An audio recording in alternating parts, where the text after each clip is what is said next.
Hoy tenemos un invitado, paracaidista también, doctor, quien nos va a dar una charla sobre los primeros auxilios, que es para, no tanto para el tema del paracaidismo, sino que más que nada es para también para la vida cotidiana. Nadie está libre de nada en algún minuto y es bueno tener conocimiento de esto.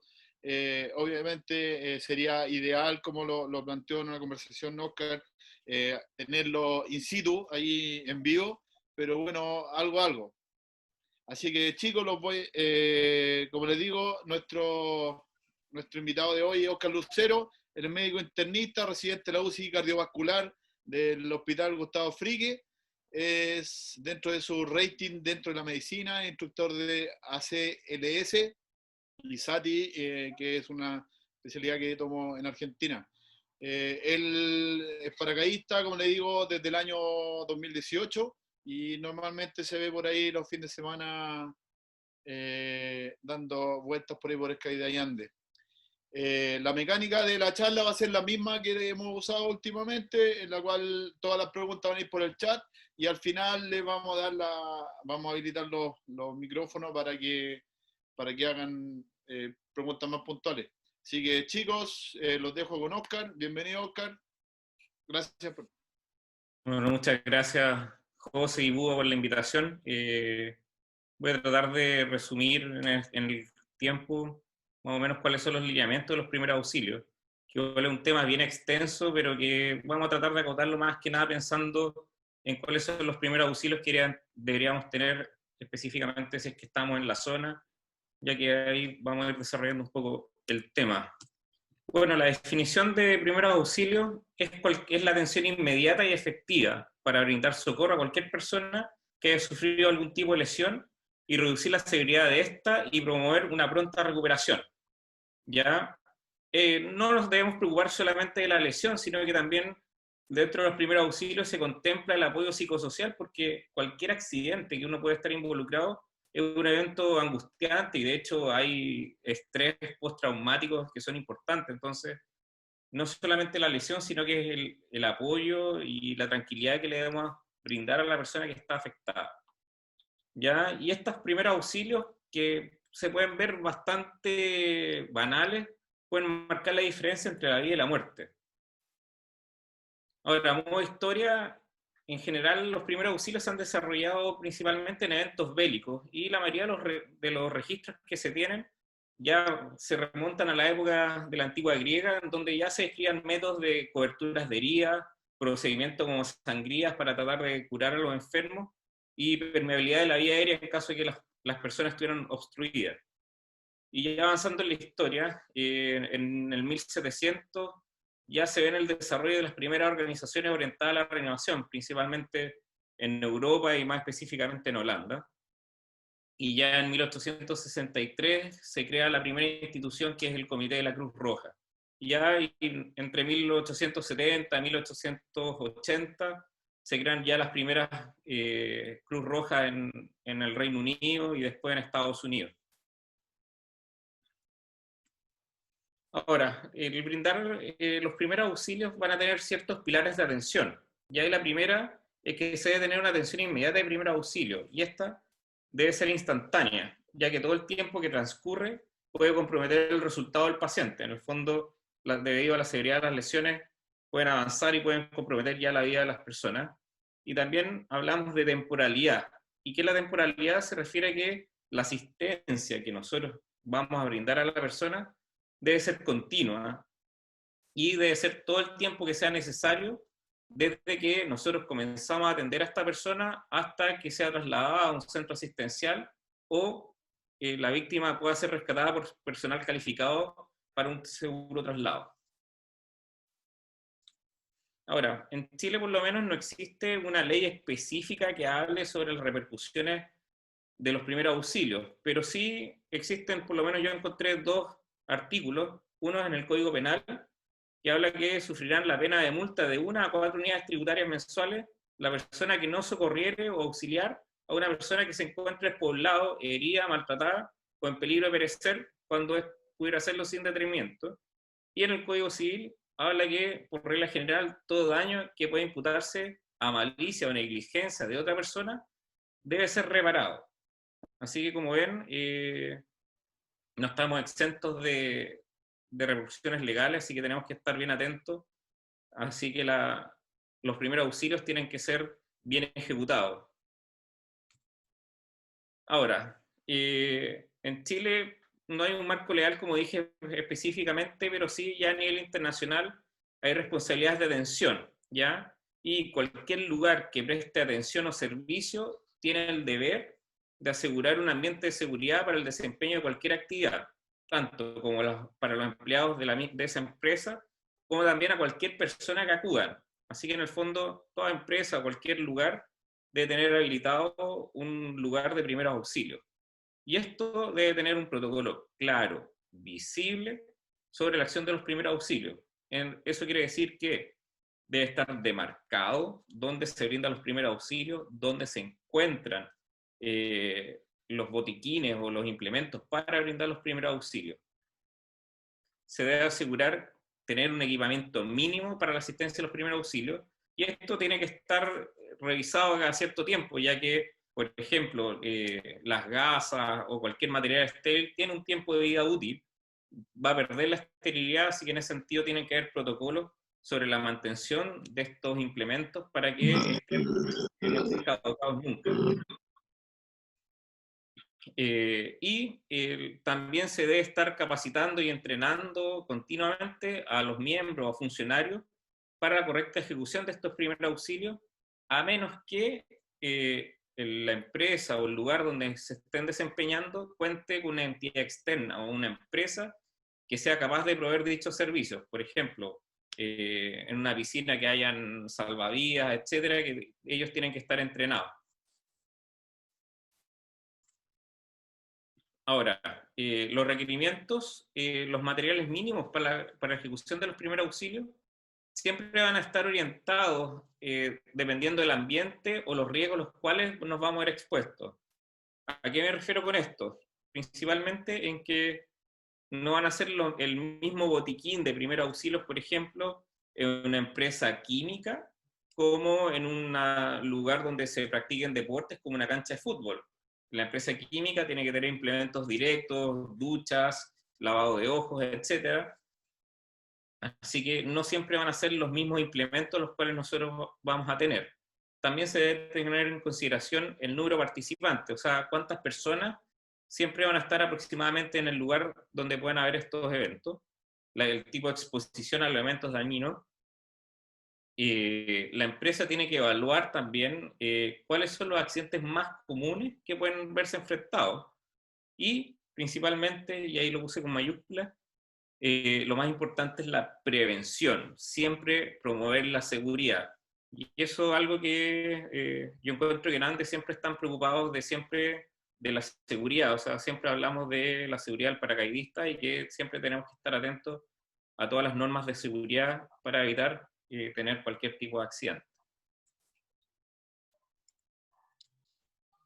Ahora, si nos vemos enfrentados a un evento o un accidente, o nosotros somos testigos de un accidente, tenemos que tener ciertas normas. Y la primera, como puse ahí con exclamación, siempre es mantener la calma, ¿ya?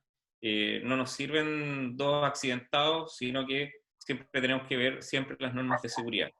Y eso es el segundo punto, que es actuarse con seguridad y asegurar la zona. Lamentablemente, en todos los protocolos de primeros auxilios o de reanimación, se habla de que tenemos que asegurar la zona. ¿A qué se refiere eso? De que si el lugar donde está la persona accidentada no es un lugar seguro, lamentablemente nos tenemos que retirar, solicitar ayuda, hasta que podamos tener alguna norma o haya personal capacitado para asegurar que la zona donde nosotros vamos a rescatar sea 100% segura. Los registros se habla que si es que hay más de una persona en el lugar que podamos dar atención, tenemos que registrar el momento o la hora donde ocurrió el accidente, los tipos de lesiones y empezar a solicitar ayuda a personas capacitadas.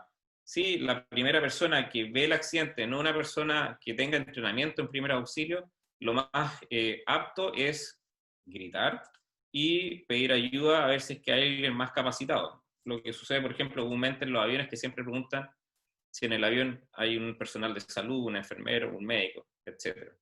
Iniciar la asistencia. Nunca debemos abandonar al afectado, principalmente, como les digo, una por la atención de primer auxilio, pero como también como apoyo y darle tranquilidad a la persona. Después el siguiente punto es el consentimiento. Lamentablemente no siempre las personas que tengan un accidente van a querer ayuda. Así que en ese sentido, si es que hay una persona que tuvo un accidente y esa persona está consciente y ella rechaza la atención, nosotros nos tenemos que apartar.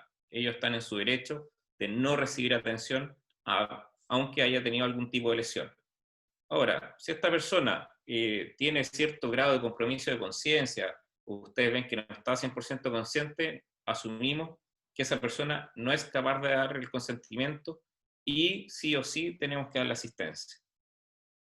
Y tenemos que activar los protocolos locales, tanto del lugar donde estamos, por ejemplo, en la zona, si tiene un protocolo local, se debe activar ese protocolo local. Y siempre tenemos que activar la red de emergencia, siempre tenemos que llamar al SAMU, a la ambulancia o a algún tipo de ambulancia privada. Y posteriormente tenemos que hacer un reconocimiento de cuáles son las lesiones que tiene la persona y deberíamos empezar a priorizar cuáles son las lesiones que atentan contra la vida de las pacientes, contra la vida de la persona, o las lesiones que puedan ser menos graves y que en realidad las podemos dejar en segundo plano y abocarnos a lo que pueda ser mortal. Ahora, sí, especialmente ahora que estamos en una época de pandemia, hablamos de bioseguridad. Y eso habla que no tenemos que exponernos innecesariamente. Y tenemos que tener un correcto uso de implementos si es que están disponibles. Hacer un correcto lavado de manos con agua y jabón, o uso de alcohol gel, y uso correcto de guantes, si es que hay guantes tenemos de distinto tipo, guantes de látex, vinilo, nitrilo, etc. Y en caso que haya algún otro riesgo, y si está disponible también, utilizar mascarilla, que ahora estamos ampliamente usados, escudos faciales, protección oculares, dependiendo del tipo de exposición en el que nos encontremos, ¿ya? Y como ven abajo, hay un cuadro que habla de cuáles son los elementos más riesgosos y cuáles tienen un poco menos de riesgo. Siempre, cualquier tipo de secreción como sangre, expectoración o salida son de alto riesgo, por lo cual nosotros tenemos que tener especial atención. Y sudor, lágrimas, leche materna son elementos de bajo riesgo y no debemos tener miedo de exponernos a ese tipo de fluidos. Los elementos básicos siempre se debe contar con un botiquín bien amplio. Como les dije, tiene que estar orientado un poco a la zona y a los tipos de accidentes que normalmente nos vamos a ver expuestos. Ya en general un botiquín bien avanzado debería tener una tijera para poder cortar ropa y poder exponer bien al paciente y evaluar bien cuáles son los posibles tipos de lesiones que tiene, que tenga gasas, que tenga elementos de desinfección, que tenga apósitos y cualquier tipo de inmovilización. Si estamos en una zona o en un lugar donde los accidentes por trauma son los más afectados, como podría ser la zona, deberíamos tener elementos básicos, si es que hay personal capacitado, como un collar cervical para poder inmovilizar al paciente, cualquier tipo de férula que pueda inmovilizar cualquier extremidad que pueda haber estado con un esguince, con una fractura, y una tabla espinal, que es la que están viendo a la derecha, que es para poder movilizar adecuadamente a esta persona que está afectada. No sé si hasta el minuto puede haber algún tipo de pregunta. No, hasta el minuto nada, Oscar. Sigamos nomás. Bien. Ahora, vamos a hablar de ciertos tipos de heridas que son las comúnmente que podemos encontrar. Espero que no haya nadie sensible. Igual traté de moderar un poco las imágenes para que no se asusten ni vomiten ni nada por el estilo. Las heridas más básicas son, por ejemplo, las heridas cortantes, que son producidas por objetos afilados, latas, vidrios, armas blancas, etc. Son heridas fácilmente suturables o que se puedan cerrar. Generalmente comprometen la piel, músculos, tendones o nervios. Y la hemorragia puede ser desde muy escasa hasta masiva, dependiendo de la profundidad que haya sido el corte y el compromiso de algún vaso. Si es que aterrizamos mal y hay una lata, generalmente nos vamos a encontrar con este tipo de lesiones. Las heridas contusas son producidas, como bien su nombre dice, por cualquier objeto contundente, que puede ser una piedra, un palo, etc. Y en general esta herida está caracterizada porque el hueso que está debajo debajo de la piel va a ofrecer un cierto grado de resistencia. Y generalmente lo único que va a estar comprometido en ese tipo de lesiones son tejidos blandos. En el fondo tenemos ahí, por ejemplo, en la cabeza siempre el cráneo es un hueso bastante resistente. En general las fracturas no van a ser muy frecuentes, pero sí vamos a ver tipo de lesiones, hematomas, etc. La herida punzante, como su nombre dice, son principalmente por objetos como clavos, agujas, anzuelos. Este tipo de lesiones son bastante dolorosas, se caracterizan por ser muy dolorosas. Una pérdida mínima sanguínea, la exposición que sale de sangre de esta herida generalmente es muy escasa, pero pueden ser peligrosas, ya que este elemento punzante puede ser profunda y puede comprometer vísceras huecas, grandes vasos. Por ejemplo, si es que tenemos un clavo o algo muy punzante en la cavidad abdominal, generalmente puede comprometer algún tipo de víscera hueca y es una herida bastante grave. Y las más comúnmente, y en lo personal he tenido un par en la zona, son las lesiones abrasivas, que son lesiones que se producen por fricción, roce, con superficies duras. Y acá tenemos una pérdida de la capa más superficial de la piel, ¿ya? Y esta lesión siempre es dolorosa, se ve pronto y tiene un sangrado muy escaso, pero sí, este tipo de herida suele infectarse con mucha frecuencia. Así que en ese sentido, cualquier tipo de herida abrasiva siempre tenemos que tener cuidado, ver bien la extensión de la abrasión, porque la verdad es que puede producir, como dije recién, una infección y puede ya posteriormente evolucionar a una celulitis, por ejemplo, que es una infección importante de la piel que requiere generalmente de tratamiento antibiótico y en algunos casos puede terminar inclusive en hospitalizaciones.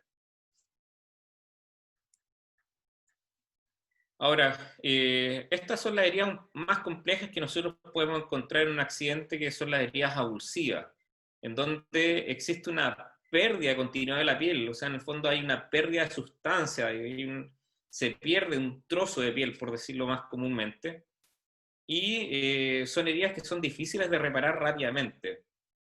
El sangrado puede ser muy abundante debido a la pérdida, al tamaño de pérdida de piel que pueda estar involucrado, y ya estas son heridas que sí o sí requieren un manejo muy especializado, así que en ese sentido nuestros primeros auxilios va a ser básicamente muy básico inicial, y después tenemos que trasladar a este paciente sí o sí para que sea evaluado y ver cuáles van a ser los tipos de atención que va a requerir. Ahora, generalmente el manejo de estas heridas primarias, tenemos que primero analizar bien frente a qué lesión estamos viendo, y lo primero debemos proceder a la limpieza, ¿ya? Idealmente esta limpieza tiene que ser con suero fisiológico, si es que nuestro kit de primeros auxilios lo tiene, a una temperatura ambiente, o abundante agua potable, evitando, eso sí, irrigar a una presión elevada. Uno comúnmente trata como de limpiar y tira mucha agua, pero en ese sentido a veces podemos provocar más daño si es que limpiamos con una presión de agua muy elevada. Así que en ese sentido, un lavado, echarle mucha agua, o suero, hasta que veamos que la herida se va limpiando, si es que después tenemos que retirar cualquier elemento que pueda contribuir a la infección de esta herida. Por ejemplo, si caemos en el pasto y vemos que la herida tiene trozos de pasto por dentro, irrigarlo hasta que la misma agua vaya eliminando todo este material externo. Y en caso de que presente una lesión punzante, un objeto contundente, y que podamos ver o tengamos la sospecha de que pueda comprometer cierto órgano, nunca debemos retirar el objeto contundente. O sea, si vemos que enterraste un clavo en el abdomen, por ejemplo, en general la recomendación es no retirar ese elemento y debemos derivar ese paciente con la mayor rapidez a un centro médico especializado. Y si la lesión es básica, como les dije, una lesión cortante, una herida abrasiva, que ya les dimos la atención, después del aseo prolijo que deberíamos brindarle, tratar de cubrirlo con cualquier tipo de apósito estéril, una gasa, un apósito, y ejerciendo una leve presión sobre la herida para tratar de controlar un poco el sangrado hasta que podamos trasladarlo al centro de salud más cercano. Permiso. Doc, una consulta. Aquí en el tema del manejo de la herida, ¿cierto? Una vez que ya tenemos que vamos a la limpieza de la herida, es correcto, aquí se dice que bueno, hay que usar suero fisiológico o agua tibia para desinfectar, para limpiar. ¿Es correcto usar otra cosa como alcohol o algo así? No, siempre el lavado de la herida tiene que ser siempre idealmente con agua o con suero. El alcohol es un elemento muy irritante y en ese sentido, si es que nosotros aplicamos alcohol, por ejemplo, directamente sobre la herida, vamos a provocar mucho dolor y la verdad es que también el alcohol interviene un poco después con el proceso de cicatrización. Así que idealmente no se recomienda aplicar si es que tú no tienes mucho conocimiento sobre el manejo ya un poco más avanzado. En general, no se recomienda aplicar directamente alcohol o la clásica povidona que uno conocía antiguamente, ya que cada vez está más en desuso.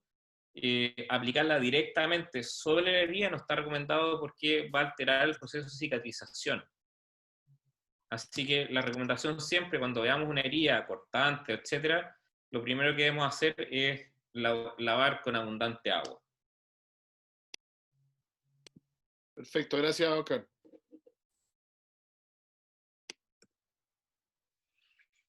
Ahora, bueno, lamentablemente no, como les dije anteriormente, no pude estar en la charla de Lars, pero vamos a hablar un poco de trauma, y especialmente trauma craneoencefálico.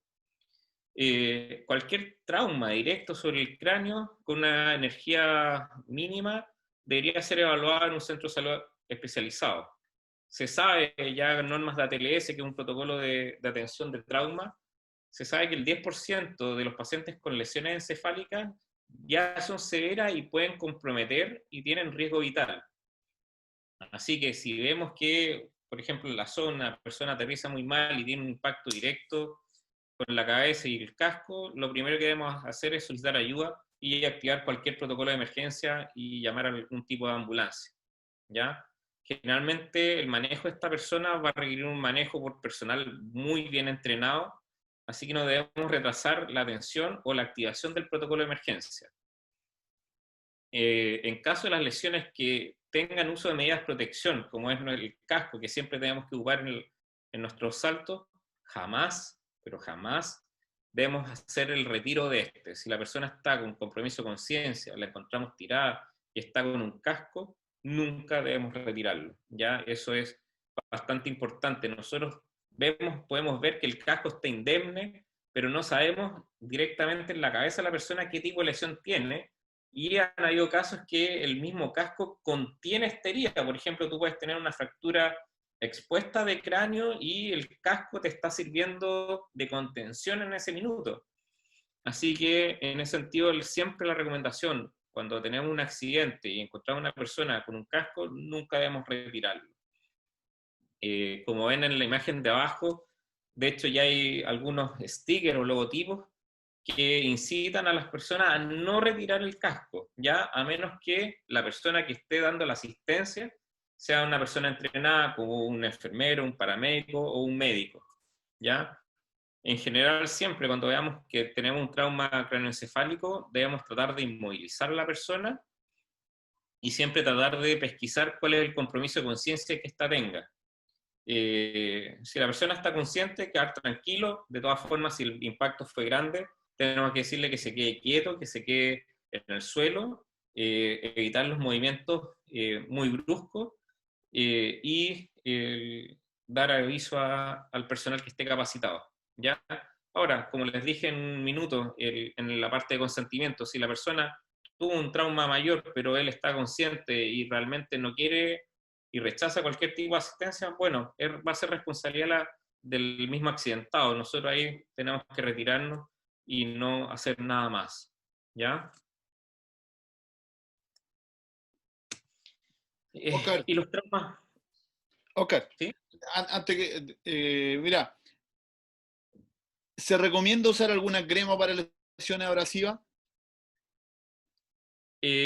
Para las heridas abrasivas en general, no. Generalmente la crema o el implemento que nosotros vamos a querer ocupar después de esto va a ser más que nada como tratar de evitar las cicatrices que pueda dejar esta herida, ¿ya? Como es una herida abrasiva, es muy superficial, generalmente la piel va a tender a regenerarse muy rápidamente. Así que las recomendaciones en general para la herida abrasiva es evitar la humedad, por ejemplo, tratar de dejar esa herida abrasiva lo más expuesta al aire para que esté seca. En general las recomendaciones para evitar que queden cualquier cicatriz, tratar de evitar la exposición solar, y eso es para cualquier herida, no solo para la abrasiva. O sea, si tienes una herida que te suturaron, te pusieron puntos, en general la recomendación es tratar de evitar la luz solar, porque la luz va a tratar siempre de afectar y va a dejar mucha cicatriz. Así que en ese sentido, protección solar, ya cuando la herida esté bien cicatrizada, se pueden ocupar, por ejemplo, bloqueadores solares para tratar de evitar el impacto, el daño del sol. Y estas cremas para cicatrizar, la verdad es que lo que yo más he ocupado es centella asiática, y ayuda harto a regenerar la piel y evita harto la cicatriz, ¿ya? Así que en ese sentido, la herida abrasiva, como te digo, eh, aseo, tratar de evitar que se infecte, dejarla expuesta al aire para que esté relativamente seca, evitar la humedad, y después ya cuando esté cicatrizando, evitar la exposición solar. Oscar, mira la otra. En el caso de sangrados profundos, ¿cómo sé si debo o no hacer un torniquete? ¿Hasta qué punto se hace el torniquete para que la extremidad no pierda oxigenación y tenga riesgo de perder esa extremidad? O sea, en general, ya si tenemos una herida mayor, lo primero que tenemos que tratar de hacer es cubrir la herida en sí, ¿ya? El torniquete, lo hemos visto, aparece en muchas películas, en series que podemos ver en general, pero también es un elemento que puede provocar mucho daño, porque en el fondo lo que hace el torniquete es tratar de controlar el sangrado arterial, que es el sangrado que tiene más flujo de sangre, donde puede perder mucha más sangre, pero también tú tienes que saber y entender de que al aplicar torniquete vas a evitar que sangre la herida, pero también vas a bloquear el flujo sanguíneo al resto de la extremidad que esté comprometida. Así que en general se recomienda que la persona que vaya a aplicar un torniquete sea una persona entrenada. Si tenemos poco entrenamiento sobre primeros auxilios, lo primero que tenemos que hacer es tratar de cubrir la herida, aplicar presión sobre la misma herida, porque aplicando la presión nosotros podemos tapar el vaso que esté comprometido y así controlar un poco el sangrado, ¿ya? Ahora, si el sangrado es muy masivo, con un jet muy alto, ahí sí deberíamos tratar de aplicar cierto medio de control de sangrado, pero no aplicar un torniquete de 100% porque vaya también a alterar el flujo sanguíneo del resto de la extremidad. Oscar, mira, y la otra, aquí, esta es como más, la hemos visto en algunos casos en la zona. ¿Qué hacer ante una hemorragia profusa? Digamos, un hueso roto que rompe la arteria femoral, por ejemplo. Allá voy para allá.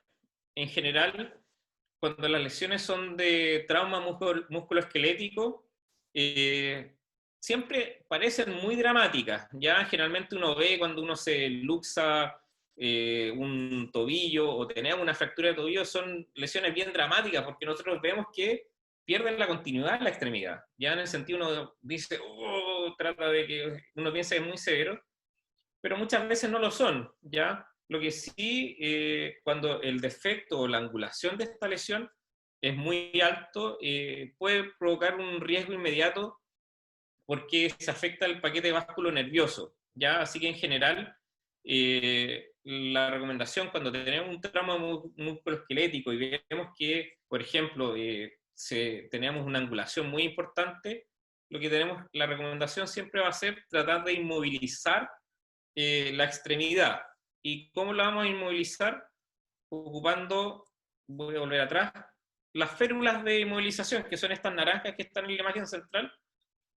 Nosotros tenemos que tratar de alinear lo mayor posible, va a provocar harto dolor, pero va a ser lo mejor para la persona, tratar de alinear lo mejor posible la extremidad y inmovilizarla con estas férulas, ¿ya? Esa es la recomendación siempre. Ahora, si la angulación es demasiado, o sea, si vemos que casi un ángulo de 90 grados, tratar de inmovilizar lo mayor posible, pero sin tratar de nosotros de reducir esa herida, ya porque nosotros mismos tratando de alinear la herida, la extremidad podemos provocar mucho más daño, ya así que en ese sentido la evaluación que nosotros tenemos que hacer frente a un trauma musculoesquelético es ver bien hacia distal, o sea, por ejemplo, si la afectación es la pierna, ver hacia distal, por ejemplo, los dedos de los pies, cómo está la irrigación, si es que rápidamente el pie se te está poniendo azul, o la persona te dice que no siente los dedos de los pies, ahí nosotros tenemos que tratar de alinearlo lo más posible y inmediatamente poner esta férula y trasladarlo rápidamente al centro asistencial más cercano. Perfecto.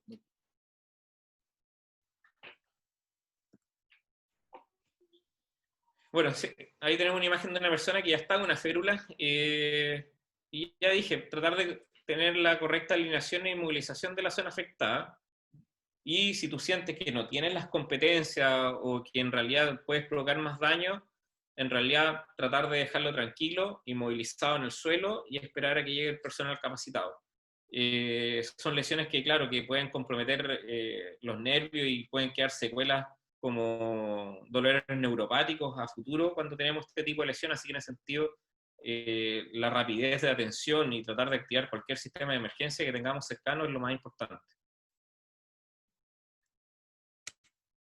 Es una foto de mi ciudad natal de Iquique, no sé si tenemos más preguntas. Podemos habilitar el micrófono si quieren preguntar directo.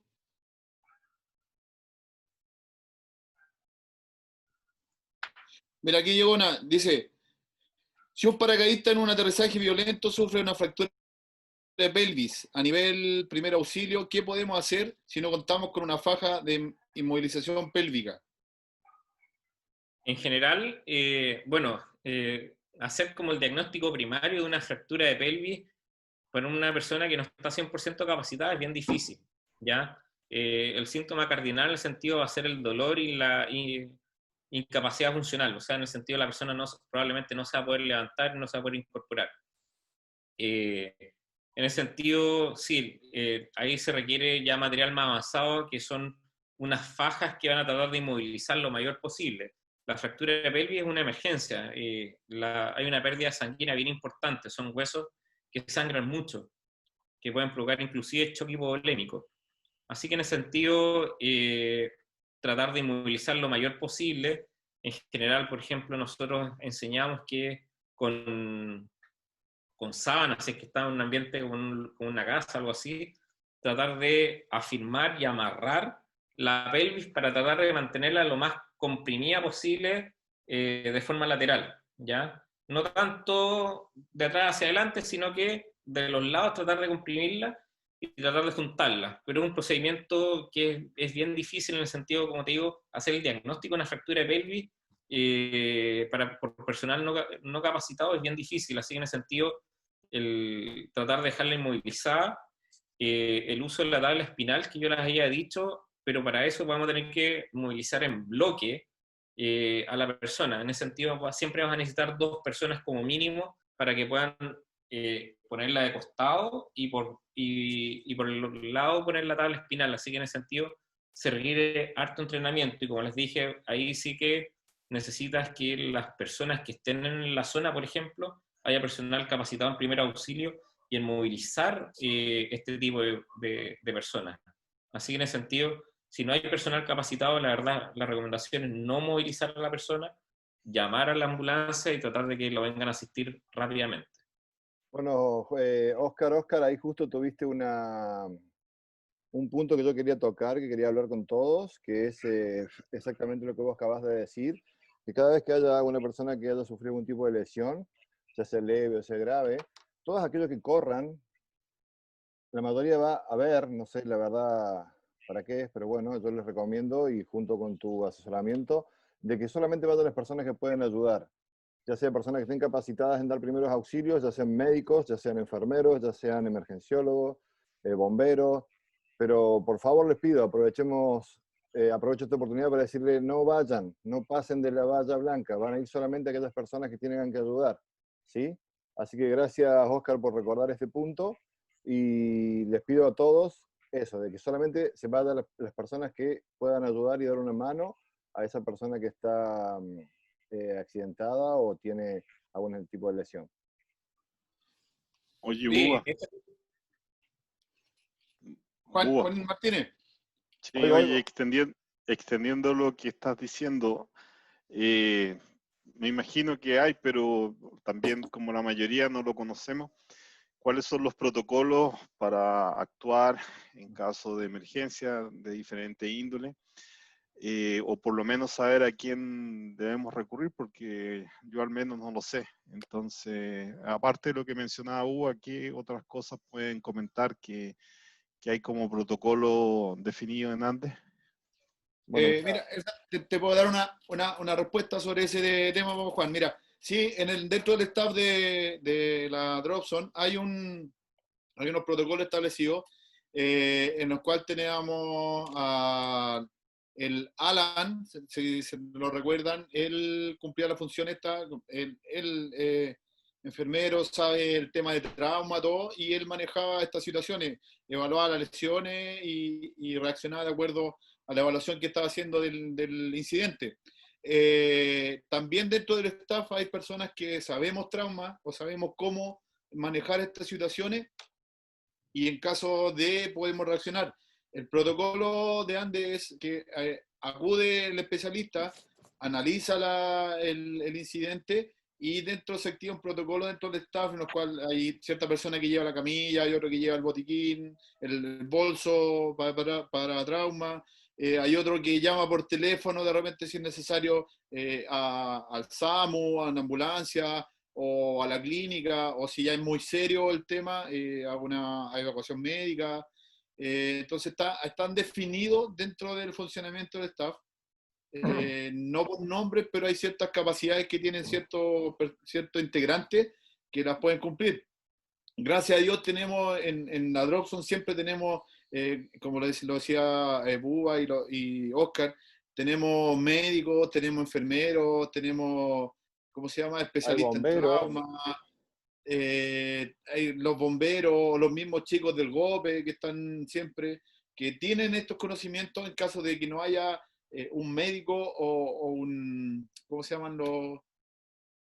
Que parecía un enfermero, Oscar, que ve el paramédico, pueden reaccionar en caso de.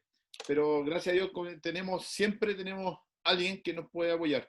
Y lo que dice Búa es 100% real. O sea, hay un accidentado y parten todos a ver. Y al final los que tienen que accionar o los que tienen que reaccionar no hacen nada. No pueden llegar a brindar un apoyo. ¿Por qué? Porque hay gente en el medio que está entorpeciendo esta labor.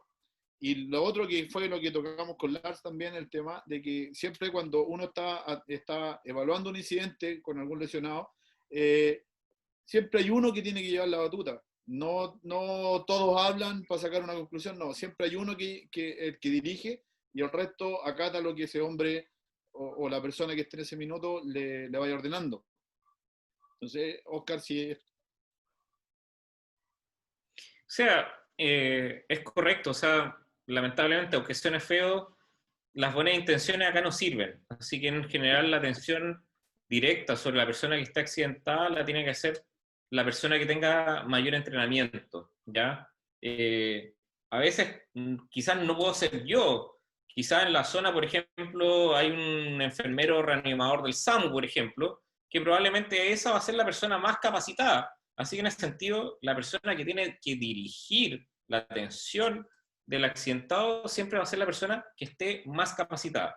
Y como les digo, humildemente, puede que el médico o un médico que esté ahí no sea el más capacitado. O sea, por ejemplo, no sé, sin desmerecer a nadie, pero por ejemplo, un psiquiatra no ve primer auxilio de forma muy frecuente. Así que en ese sentido, si es que hay una persona que esté mucho más capacitada, como un enfermero, ejemplo, siempre va a tener que tomar la batuta esa persona. Y las personas que no estén entrenadas y que no tengan mucho entrenamiento, la verdad es que traten de hacer espacio, que acuda a la gente que tiene el entrenamiento y si necesitamos ayuda, por ejemplo, ya para levantar la camilla o la tabla espinal, ahí nosotros vamos a decir, oye, ¿sabe qué? Necesitamos ayuda para que nos levanten esto y les vamos a ir dando las indicaciones básicas, todo al mismo tiempo vamos a contar, etcétera. Sí,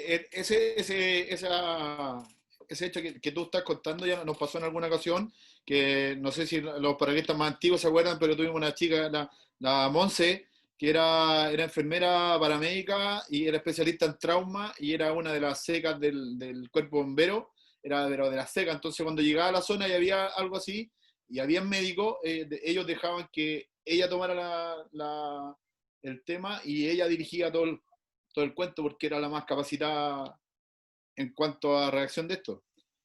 Oye, Oscar, lo otro, por ejemplo, cuando tenemos bueno, no sé, pues vamos por X parte y tenemos conocimiento y podemos brindar apoyo a alguien que lo necesita. Eh, ¿Qué es como lo primero? Yo me acuerdo del ABC del trauma, pero creo que eso ahora cambió. Entonces, ¿qué es lo primero que debemos nosotros tener en cuenta con el hombre que tiene un accidente? O sea, más que la ABC del trauma, lo que tienes que analizar bien es la situación del accidentado. O sea, es muy distinto el protocolo que uno debe seguir o el algoritmo que uno debe seguir. Por ejemplo, si una persona efectivamente tuvo un trauma, tuvo una caída importante, o si, por ejemplo, vemos una persona que tuvo un colapso súbito y que perdió el conocimiento, ¿ya? Así en ese sentido, son distintas ramas y de hecho son distintos los protocolos que uno tiene que seguir.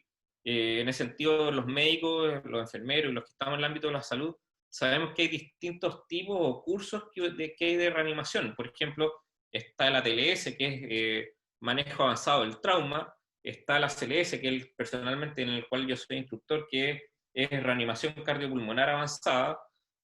La persona que hace prehospitalaria, por ejemplo, la gente del SAMU que anda en ambulancia, hay algo que se llama PHTLS, que es el prehospitalario. Así que en ese sentido, uno tiene que siempre evaluar bien cuál es el mecanismo por el cual la persona requiere asistencia. ¿Ya? O sea, lo primero que tú tienes que hablar, que la persona se cayó, tuvo un accidente, fuiste testigo de un accidente, un accidente automovilístico, o ibas por la calle y la persona colapsó, ¿ya? Así que son distintos como las evaluaciones que tú tienes que hacer. Así que no sé específicamente a qué es lo que te estás refiriendo tú. No, por ejemplo, no sé, pues si vais y veis que, no sé, porque hay un hombre que está sangrando o se golpeó o está en el piso tirado y no sabéis qué, y no responde. Ya, o sea, esa es la última parte de la charla que vamos a hablar, que ya es como de reanimación y RCP básico. Dale. Si te encuentras con una persona sangrando, lo primero que tú tienes que evaluar es y preguntarle si la persona está consciente, es cómo se produjo el accidente y ahí uno empezar a hacer la evaluación correcta, ¿ya? Si te dice fui mordido por un animal, obviamente ahí lo único que tiene que hacer es aseo, comprimir y llevar al centro asistencial más cercano, porque probablemente si es, por ejemplo, son mordeduras de animales, cosas así, se consideran siempre que la herida de un animal es una herida infectada. Ya, así que en ese sentido, uno lo único que tiene que hacer, aseo, echarle agua, cubrir la herida y trasladarlo. Dale, sigamos nomás, querido. Bueno, y la parte final, que es un poco mi tema en personal, habla del paro cardiorrespiratorio, ¿ya? El paro cardiorrespiratorio, el colapso súbito, se define como la pérdida súbita de pulso, presión arterial y respiración espontánea. El paro cardiorrespiratorio, a pesar de todos los avances tecnológicos que podemos estar viviendo actualmente, es una de las principales causas de muerte, tanto en Estados Unidos como a nivel mundial. y lamentablemente tenemos que tener en consideración que la gran mayoría de los paros cardiorrespiratorios que suceden fuera del hospital en general son no presenciados y los resultados son bastante pobres. ¿A qué me refiero con resultados bastante pobres? En que la mortalidad de estos paros que suceden fuera de los hospitales son muy elevadas. Hay estudios y series que hablan de que un paro cardiorrespiratorio fuera del hospital tiene una tasa de sobrevivencia entre el 10 al 15%, no más que eso. Así que en ese sentido, un paro cardiorrespiratorio es una situación muy extrema, pero que tenemos que tener en consideración de que el riesgo que corre esa persona es máximo, ¿ya? El objetivo de intentar hacer una resucitación es tratar de proporcionar un soporte, devolverle una oxigenación mínima y circulación, y tratando de minimizar las secuelas que principalmente son las secuelas neurológicas. Lamentablemente el cerebro es un órgano que requiere mucha irrigación y mucha nutrición, y en general nosotros sabemos que una persona que lleva más de 4 minutos en un paro, las secuelas neurológicas pueden ser mayores.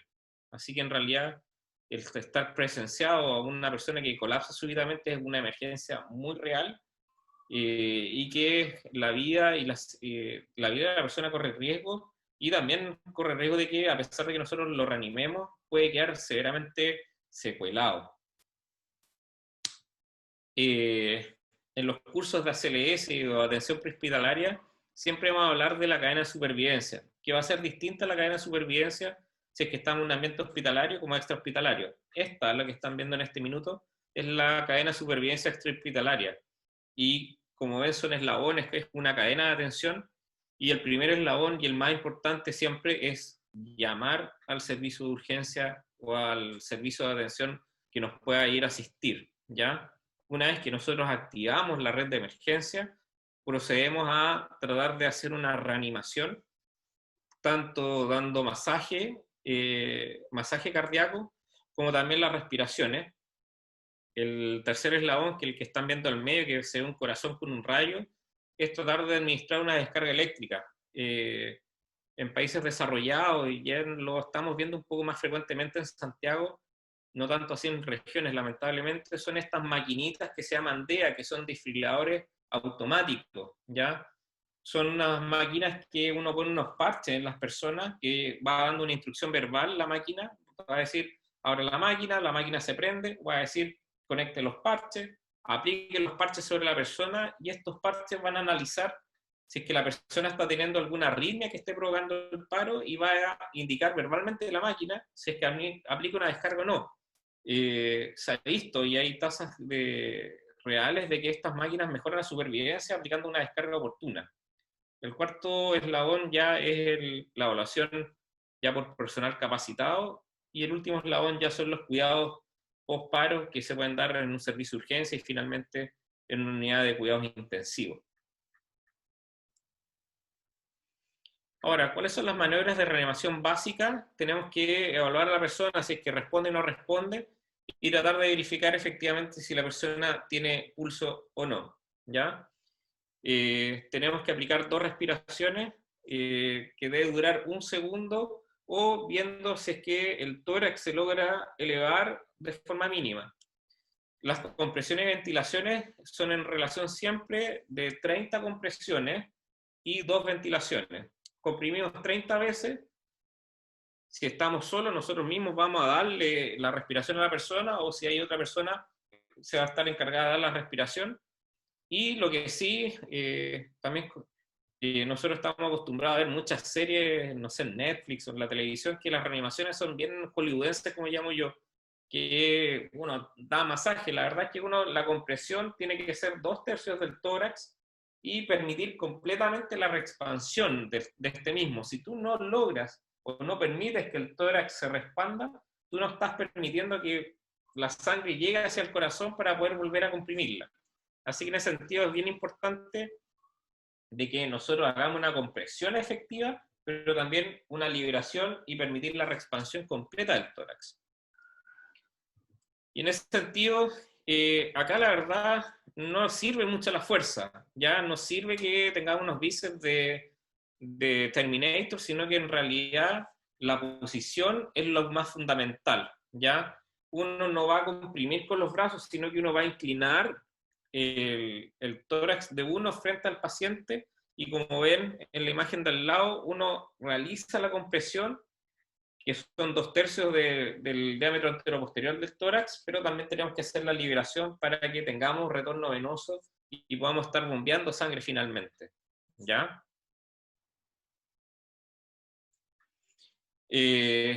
Bueno, en ese sentido, el ritmo que uno tiene que hacer en general son 100 por minuto. La American Heart Association ha hecho campañas como para tratar de viralizar la reanimación, ocupando ciertas canciones. Si ustedes buscan en YouTube como American Heart Association, hay videos como Staying Alive, con esta canción antigua que da un ritmo de 100 compresiones por minuto. Este en general es el ritmo que uno tiene que estar llevando en la reanimación. O sea, este es el ritmo de la compresión que tú tienes que llevar, ¿ya? En general, uno que tiene que hacer es tratar de dar 100 compresiones por minuto. Y en general se recomienda que por cada ciclo de reanimación uno trate de ir rotando la persona que está haciendo el masaje, porque a pesar de que sea algo muy simple, la verdad es que en la situación de emergencia es un movimiento bien desgastador, ya uno se cansa rápidamente, y al momento de cansarse ya la compresión deja de ser efectiva. Así que en ese sentido, uno al completar un ciclo cardíaco, que sea aproximadamente 1 minuto o 2 minutos, tiene que parar, evaluar si el paciente está con pulso y tratar de hacer cambio con algún reanimador que esté cerca, porque el agotamiento es muy rápido y se pierde un poco la efectividad de la compresión. No sé si hay alguna pregunta en ese sentido al masaje. Mira, aquí dice, ¿qué sucede cuando una persona no está en condiciones de ser reanimado y alguien decide hacerle reanimación? ¿Cómo decidir cuándo se debe hacer un RCP? A ver, es una pregunta algo difícil, en el sentido de que uno tiene que verificar efectivamente que la persona esté inconsciente. Hay varios videos anecdóticos que uno puede ver en internet que hay personas realizando masajes a personas vigil. O sea, si una persona está despierta o está haciendo cualquier tipo de movimiento propio, uno no debe realizar masaje, porque en el sentido no hay un colapso circulatorio. Si la persona está siendo capaz de respirar o moverse por sí sola, esa persona no necesita reanimación. Lo que uno tiene que evaluar es que vemos una persona que está comprometida a conciencia, uno trata de sacudirlo, preguntarle, ¿está bien? Si la persona no responde, ahí nosotros tenemos que verificar si la persona tiene pulso o no tiene pulso. Para eso la persona que va a brindar el soporte idealmente tiene que estar entrenado para realizar por lo menos un BLS, que es una reanimación básica, o llamar al servicio de emergencia. Como yo dije, el principal eslabón de la cadena de supervivencia fuera del hospital es llamar al sistema de emergencia. Y el personal del SAMU, la persona que está recibiendo la llamada, va a ser capaz de darle instrucciones básicas de cómo evaluar si es que la persona está consciente o no, cómo verificar que la persona tiene pulso, que en general lo que uno busca siempre es el pulso carotídeo, que es el último pulso que uno pierde cuando está en un colapso circulatorio. Y la persona que está asistiendo en el teléfono le va a dar indicaciones de cuál es la altura donde uno va a encontrar el pulso carotídeo. Si es que la persona no tiene pulso carotídeo, ahí uno recién tiene que empezar a hacer la reanimación y aplicar el masaje cardíaco. El masaje cardíaco puede ser bien traumático. De hecho, está normado y se sabe que por lo menos una persona que no está entrenada en general en promedio fractura 2 a 3 costillas durante la misma reanimación. Así que en ese sentido es un proceso que no es inocuo. Uno puede provocarle daño a la persona que la está reanimando. Así que en ese sentido, como te digo, hay que verificar efectivamente que la persona está en un paro cardíaco, un paro cardiorrespiratorio, y ya estando bien consciente de que la persona está en un paro, empezar recién ahí la reanimación. A todo esto, esta reanimación, la reanimación de la cual yo estoy hablando está orientada más que nada a personal adulto, ¿ya? ¿Por qué estoy hablando de las personas adultas? Porque son muy distintas los paros cardiorrespiratorios en adulto como en pediátrico.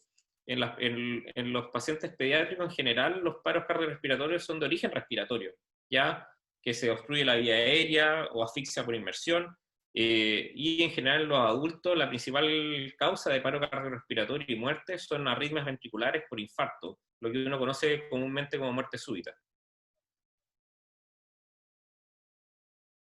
Oscar, aquí mira, nos pregunta el señor Juan Martínez. ¿Esa máquina portátil, el desfibrilador que tú hablabas, se encuentra en Chile? Sí, o sea, hay empresas que traen estos productos.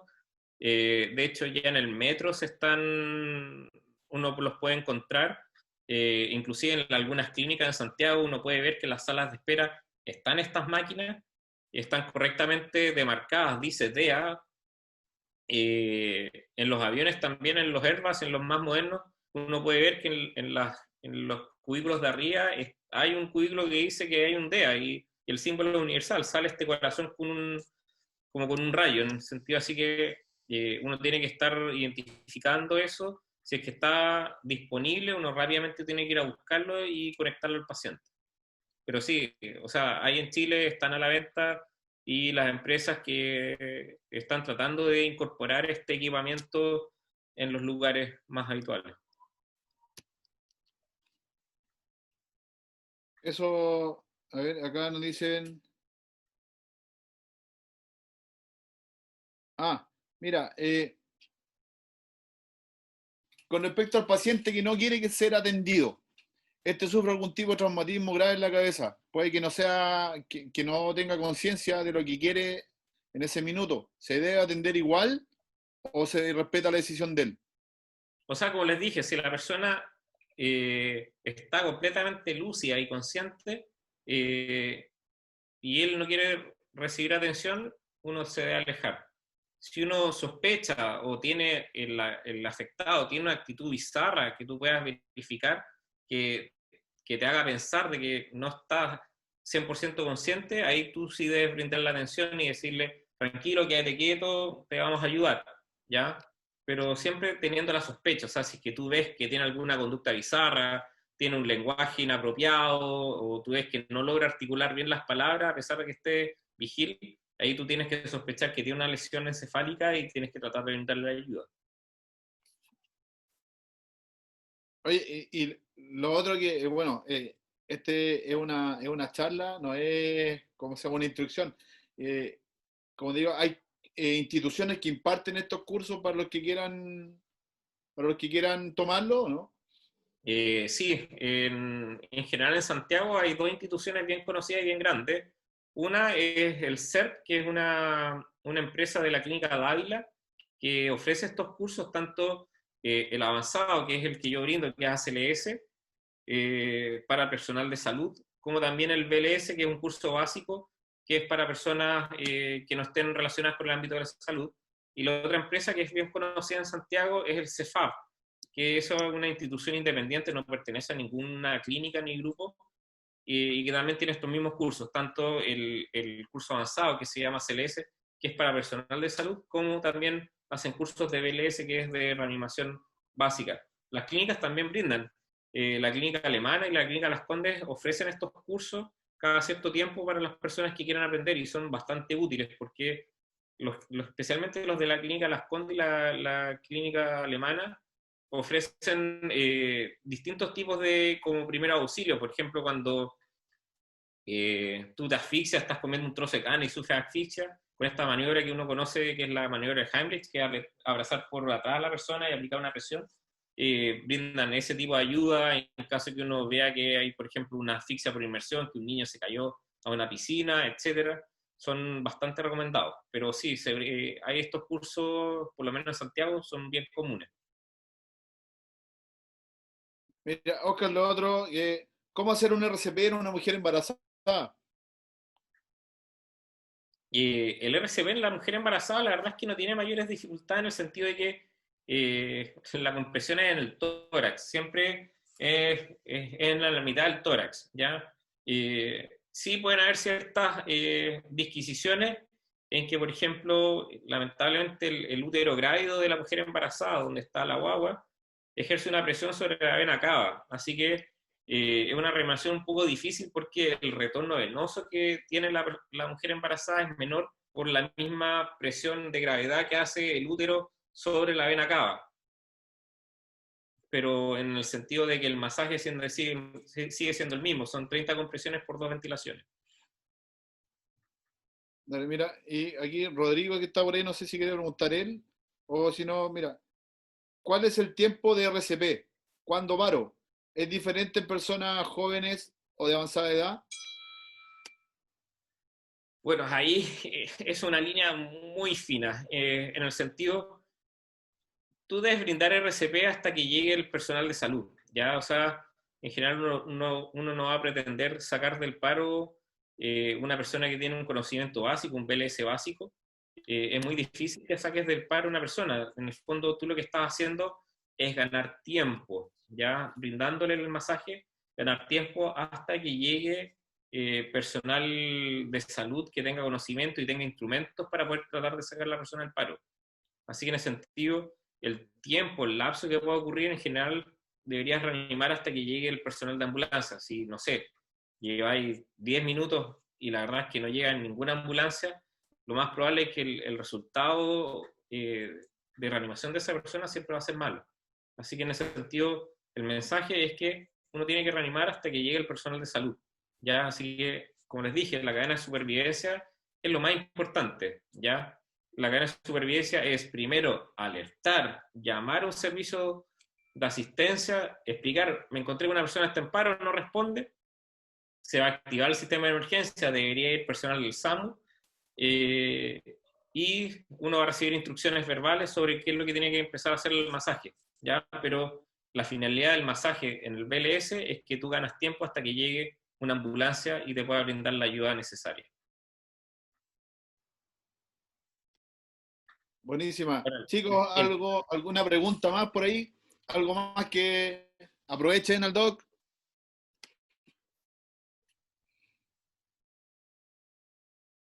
Buena, Perrito, ¿cómo estás ahí? Hola, la ¿Quién Manu. Buena, Perrito, puta, si me podía ayudar un poquito, porfa. Una vez, puta, yo estaba en 2 accidentes feos dentro del paracaidismo, y una vez me tocó ir a ver al Rodrigo Cornejo, que, puta, aterrizando se quebró de la cadera para abajo. Me acuerdo que llegué yo primero con don Miguel Concha a revisarlo, y, pucha, cuando llegamos, le vimos el casco, no estaba consciente, todo el tema, no tenía nada sangrando dentro de lo que era el cráneo, las costillas nada, pero lo empezamos a ver lo que era de la cintura para abajo, y era una verdadera jalea, compadre, verdadera jalea. Yo en ese momento me acuerdo que él estaba como en posición fetal, y se le caía la pierna derecha, la cadera se le caía, compadre, bueno, se caía, y yo tenía que firmarle para que no se le siguiera cayendo, porque estaba toda quebrada.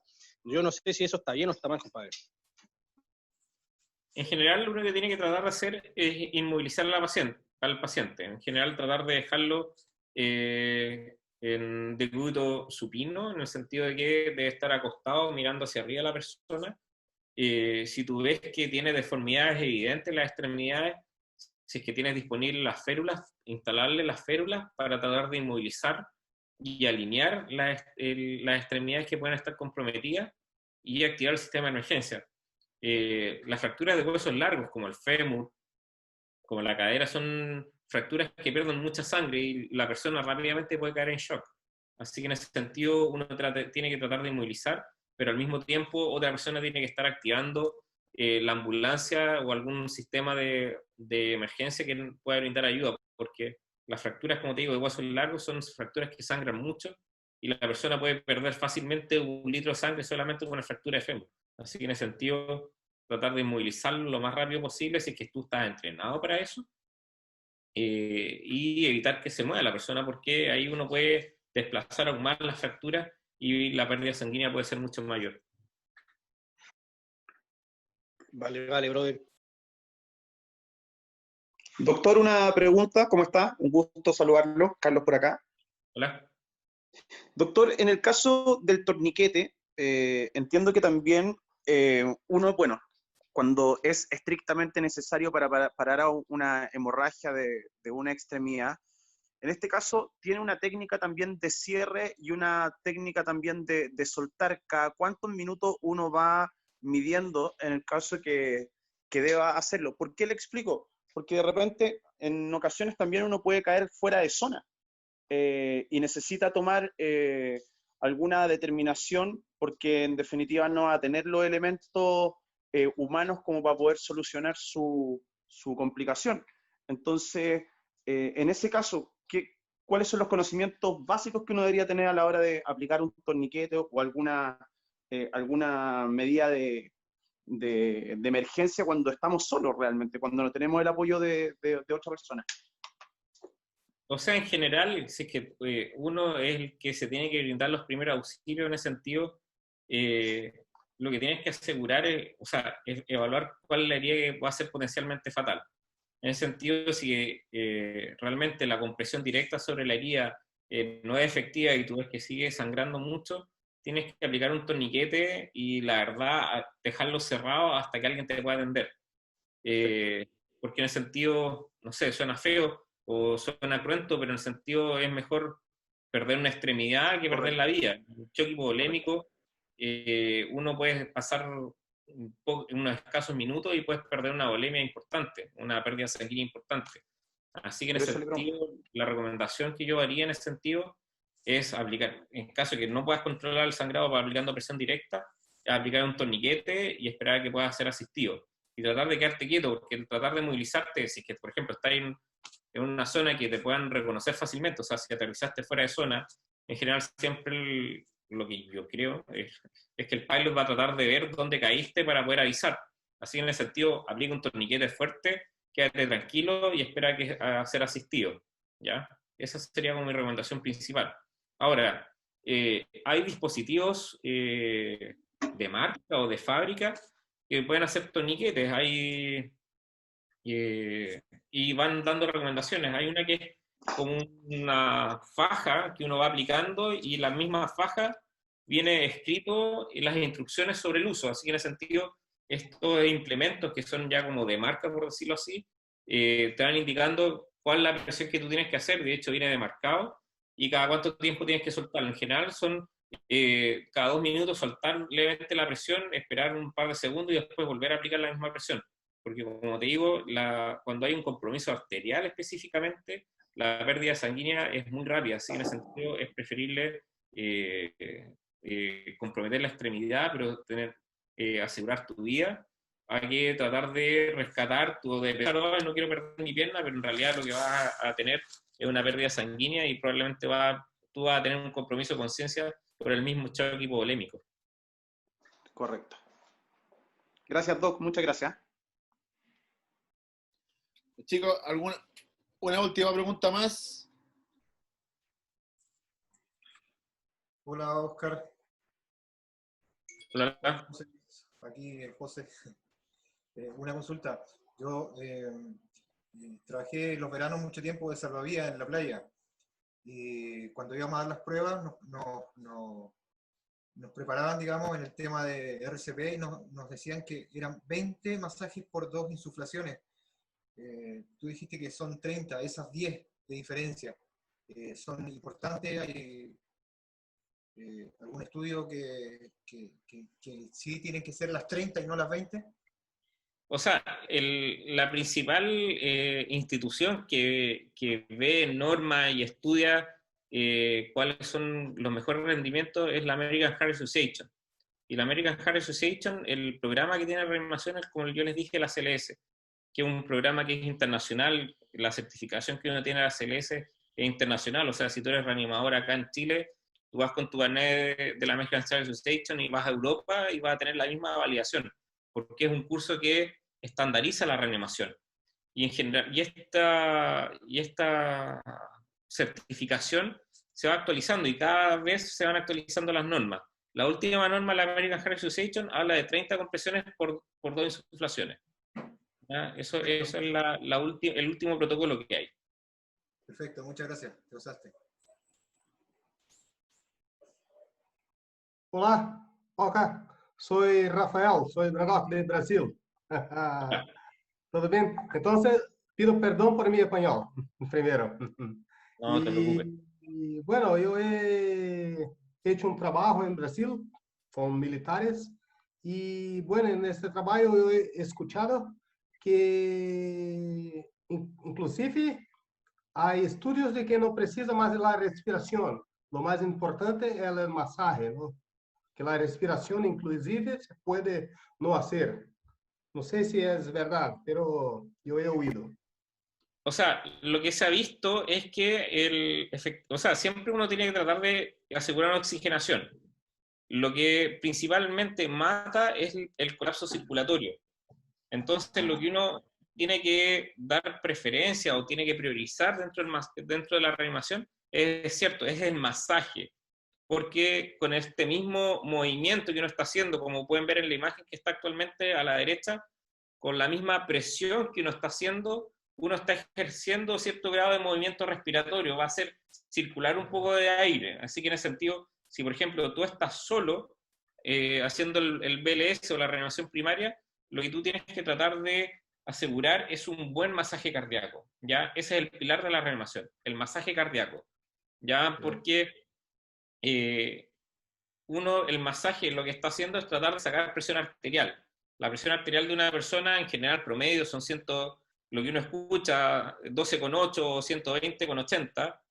Cuando uno está en un paro circulatorio, la presión arterial es 0, y lo que uno logra con masaje en general son 40 milímetros mercurio de presión sistólica. En ese sentido, es muy poca la presión arterial que uno logra sacar. Así que en ese sentido, lo que uno tiene que priorizar siempre es el masaje versus la ventilación.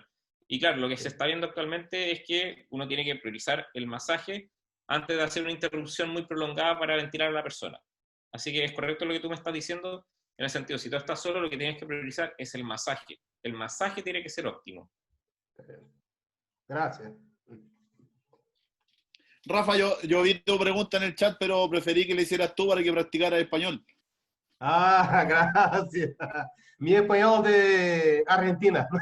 Sí. Gracias, amigo. Chicos, ¿alguna pregunta más para el doc?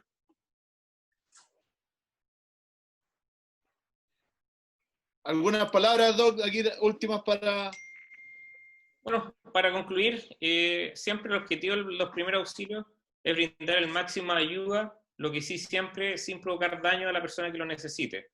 Tratar de preservar la vida y restaurar la salud de las personas. O sea, en el sentido de buenas intenciones no sirven. En el sentido uno tiene que dar una asistencia con cierto grado de conocimiento. A veces podemos provocar más daño de la ayuda que vamos a brindar. Cualquier lugar donde nosotros estemos, una empresa, un sector deportivo, tiene que tener con un plan de atención de primer auxilio, pero nunca olvidar la activación de la red de emergencia. Y siempre uno tiene que tener un correcto entrenamiento para evitar, eso sí, mayores accidentes. Como les dije, la prevención siempre va a ser lo fundamental, y en ese sentido yo veo que Andes siempre está muy preocupado y los coaches siempre están muy preocupados de que nosotros tenemos que hacer un salto seguro y evitar los accidentes. Así, en ese sentido, a mí me gusta de que siempre estamos promoviendo la seguridad ante todo, ¿ya? Así que la invitación es que tratar de mantener siempre las normas de seguridad lo más posible, y también en lo personal estoy dispuesto a ayudarlo a aclarar cualquier tipo de duda, y si algún día quieren hacer como un hands-on, hacer algo más práctico, lo podemos hacer. Bienvenido sea. Bueno, Oscar, muchísimas gracias por tu tiempo, por tu dedicación en la charla. Estuvo muy práctica, muy didáctica. Yo sé que es algo que todos necesitamos saber, bueno, en caso de que es para uso diario, no es solamente para nuestro deporte. Así que, como te dije, te lo agradezco, Oscar, y bueno, nos estamos viendo en la zona. Sí, cuando quieran, bienvenido, y los puedo ayudar, guiar, o inclusive podemos hacer algún pasito práctico cuando quieran. Perfecto, muchas gracias. Bueno, Gracias, chicos, Oscar, gracias, José, gracias a todos los participantes. les doy las gracias por este ciclo de charla, el cual, al menos por mi parte, estoy finalizando. Gracias al BU ahí por el apoyo técnico con la plataforma, a Jaime Espíndola que nos prestó su cuenta, a Sky Dayande, bueno, como siempre, por el apoyo desde el día 1. Sí, chicos, ahora prepárense porque vienen las charlas netamente del área que ya se la están promoviendo en cuanto al reentrenamiento, ojalá para una posible apertura, pronto una apertura, perdón, no abertura. Como digo, les doy las gracias y ya saben dónde encontrarme. Las puertas de mi taller siempre están abiertas, el teléfono está siempre ahí, dispuesto a contestar lo que ustedes necesiten.